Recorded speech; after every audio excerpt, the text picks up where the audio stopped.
Mon père avait pour habitude de collectionner 2 choses, les silences et les dictionnaires. Alors ça a eu 3 conséquences sur moi. La première, c'est que j'avais le droit de parler simplement et seulement si j'avais quelque chose à dire. La deuxième, c'est que j'avais le droit de parler si j'utilisais le mot juste, au risque de passer toute l'après-midi à chercher dans le dictionnaire les mots que j'avais pu dire et ceux que j'aurais dû dire. Et la troisième, c'est que j'avais peur de cette parole finalement qui avait ce pouvoir de me faire passer une après-midi dans la bibliothèque. Et c'est là, au fond, que j'ai compris l'écoute et que j'ai compris aussi ce que mon père a voulu me transmettre, je crois, le pouvoir de la parole. Il vient du Sénégal, de la Gambie, où l'oralité est importante. Et donc, par amour, je crois, il m'a transmis le fait que ce pouvoir-là, cette parole-là, avait de grandes conséquences. Comme peut le dire Spiderman, au fond, de grands pouvoirs impliquent de grandes responsabilités. Alors, c'est marrant, cette invitation, aujourd'hui, parce que j'écris des livres. Et en fait, on ne me demande pas de parler du pouvoir des mots, mais bien du pouvoir de la parole. Et j'ai remarqué, à chaque fois que j'écris un livre qui sort, je dois l'accompagner d'une parole, ce qu'on appelle la promotion. Comme si le texte ne suffisait pas. Il doit être accompagné de notre parole, de notre interprétation, parce que le texte ne parle pas. Il dit ce qu'on veut lui faire dire. Et souvent, il y a cette expression qui revient, les écrits restent, mais les paroles s'envolent. Comme si les écrits avaient cette puissance de rester.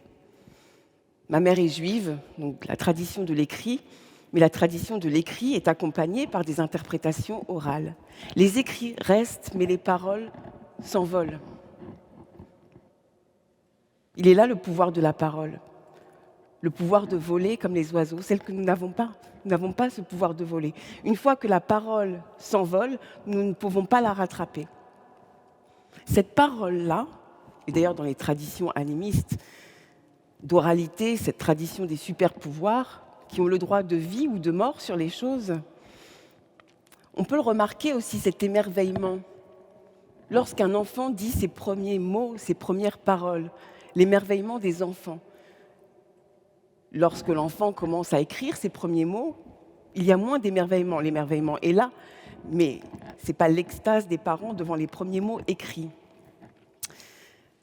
La parole a ce pouvoir de vie ou de mort sur les choses et ce pouvoir aussi de nous élever. C'est Nietzsche qui disait « En parlant, l'homme danse au-dessus des choses. En parlant, nous pouvons nous libérer de situations.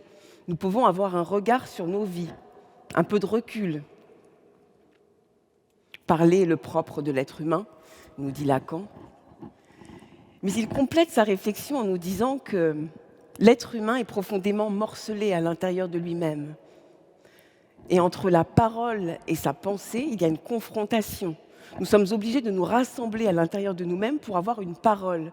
Si nous n'avions pas une parole commune, notre langage intérieur est incompréhensible.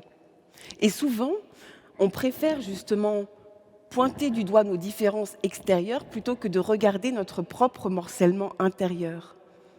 Ce séparatisme intérieur se réunit avec la parole. Voilà un des premiers pouvoirs sur nous-mêmes, ce rassemblement-là. Alors oui, la parole a ce pouvoir de vie ou de mort, mais la parole ne se contente pas de dire la vérité, elle la crée.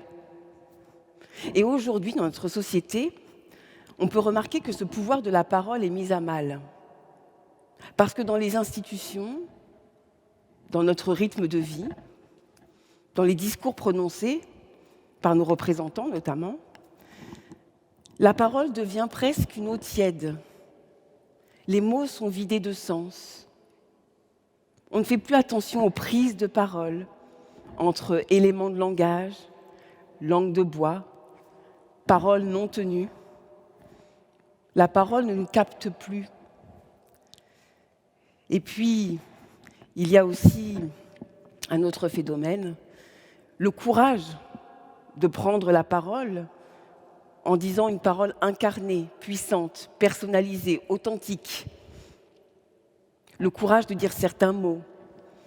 Aujourd'hui, les discours sont truffés de figures de style qui ne nous permettent pas d'apprivoiser la parole de l'autre. Et des mots qui disent pas tout à fait la réalité par manque de courage. Et je pense à certains mots comme le mot diversité. Quand je vais dans la bibliothèque trouver les dictionnaires de mon père, le mot diversité ne veut pas dire noir et arabe. Le mot diversité veut dire nous tous, réunis et différents. Et pareil, comme les figures de style vivre ensemble, dans ces discours, on utilise vivre ensemble, le vivre ensemble. C'est oublier que vivre en tant qu'hommes et femmes, êtres sociaux, c'est vivre avec l'autre. On vit toujours ensemble.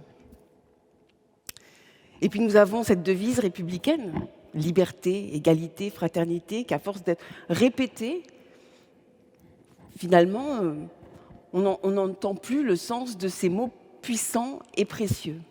Alors il y a cette pensée qui devient molle dans des discours fleuves et tièdes et qui provoque des réactions dangereuses. Parce que, en réaction à cela, la société ne se met plus à parler. Elle se met à hurler. La parole devient hystérie, outrage, vengeance. C'est alimenté aussi par les réseaux sociaux, avec cette parole en 280 caractères qui appauvrit le langage, qui appauvrit la parole et qui appauvrit la pensée. Une atteinte à la démocratie, en somme, et au dialogue. Et puis enfin, il y a ces mots de la novlangue qui disent peut-être n'importe quoi de nous avec un ton toujours vengeur, assez destructeur, qui ne permet pas d'écouter l'autre. Les silences sont importants. Les dictionnaires aussi, mais les silences sont importants. Et dans cette novlangue, en ne s'écoutant plus, la pensée devient manichéenne, la discorde. Alors c'est Camus qui nous disait que mal nommer les choses rajoutait du malheur au monde, mais mal parler rajoute aussi du malheur au monde. Le pouvoir de la parole, c'est de pouvoir parler à ses ennemis, surtout peut-être à ses ennemis, afin d'éviter la guerre. Et le contexte actuel l'illustre parfaitement. Le pouvoir de la parole, c'est d'éviter que l'on s'entretue. Alors finalement, je crois que le pouvoir de la parole met en exergue nos responsabilités d'être humains. Au début était le verbe, nous dit la Bible. Lacan rajoute, au début était l'action. La parole se situe précisément entre la pensée et l'action. Mais pour que cette parole soit impeccable, il faut ces silences qui nous permettent de nous connecter à notre intimité pour que nos paroles soient justes et nous ressemblent, et soient authentiques et incarnées. Lorsque je suis connectée avec ma parole, que je m'entends bien avec elle, lorsqu'il y a un silence pour pouvoir être dans l'écoute et dans l'échange avec les autres, je m'entends bien avec les autres. Cette parole, il faut lui redonner tous ses pouvoirs. Elle est fondamentale pour nous, dans nos vies. Elle permet de dire « je suis ». Elle permet de dire mon nom, mon prénom. Elle permet de dire ma liberté. On l'a vu avec les mouvements MeToo, cette liberté, cette parole libératrice, lorsqu'il y a l'écoute. Elle permet aussi quelque chose de très particulier qui est notre conjugaison. Nous pouvons passer du je au nous. Et cette parole, moi qui suis petite fille de déportés, elle permet aussi la réparation. Après la Shoah, C'est la parole, après ces silences, qui a peut-être permis de nous réparer. De la même manière au Rwanda, c'est la parole qui a permis de réparer les victimes, mais aussi l'ensemble d'un pays, lorsqu'il y avait ces réunions entre victimes et bourreaux. La parole permet ce lien entre nous. Elle permet de dire « je ne sais pas »,« peut-être », de laisser de la place au doute et à l'interprétation. Cette parole, elle nous permet, évidemment, dans cette relation, dans cet espace, d'avoir un rapport au temps. Et c'est en cela qu'elle permet de révéler tout ce que nous avons d'humain. Cette parole permet de dire hier, aujourd'hui, demain. Et c'est au fond, je crois, ce pouvoir-là, et je dirais même plus compte tenu de toutes les possibilités que nous offre la parole, c'est que la parole n'a pas un pouvoir, mais des pouvoirs. Ce sont ces pouvoirs-là qu'il faut transmettre aux jeunes générations, transmettre cette clé de leurs émotions, transmettre aussi cette civilisation, cette civilité, cette urbanité, cet humanisme qui est dans la parole. Nous avons cette responsabilité de transmettre les pouvoirs de la parole pour que demain, nous puissions encore créer, dialoguer, échanger, construire, bâtir un monde. Mais ce monde-là est impossible sans la parole. Nous avons, je crois, le devoir de transmettre un monde où les femmes et les hommes, quelle que soit leur couleur de peau, quelle que soit leur origine, quelle que soit leur croyance, pourront, par la parole, danser au-dessus des choses.